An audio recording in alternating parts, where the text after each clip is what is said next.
Everybody, if you want to continue to learn about Donald Trump's mental health, please make sure to follow along and share. I've said since 2017, he's a malignant, narcissistic sociopath in cognitive decline, and I'm using a series of videos now to answer some of your questions and respond to some of your comments.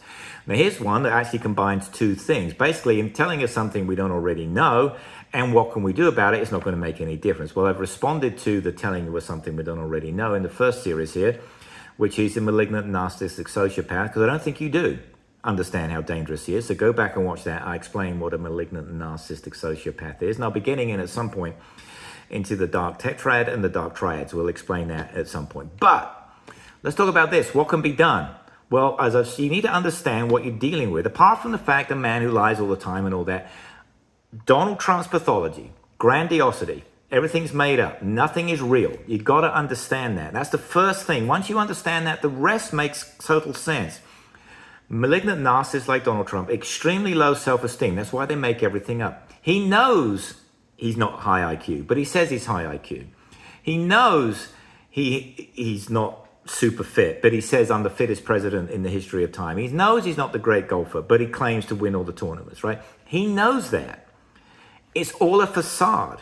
So the way to burst that bubble pretty much is what Gavin Newsom's doing. The trouble is, yes, he's doing it. The press isn't going to do it.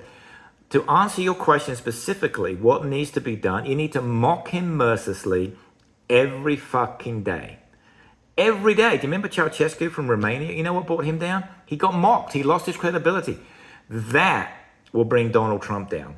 If you mock him mercilessly, just relentless.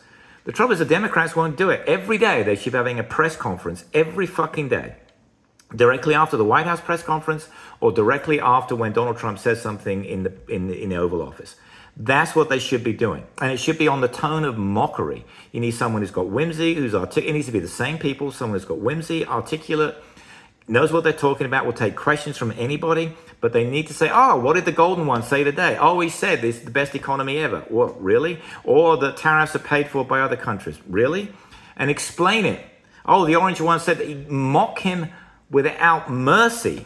Now, he had a narcissistic collapse or wound recently. He was gone for 6 days. I'm not saying that any human being deserves that, but in this case, you asked a very specific question. What can be done? It has to be done by people in the public eye, which is why Trump hates Jimmy Kimmel and all those people. He can't stand it because of his low self-esteem. Go after him without mercy. Every day, the Democrats should have a crew on standby, ready to go. Press conference, here's what the golden one said today, makes no sense. Farms are going out of business, blah, that would do it.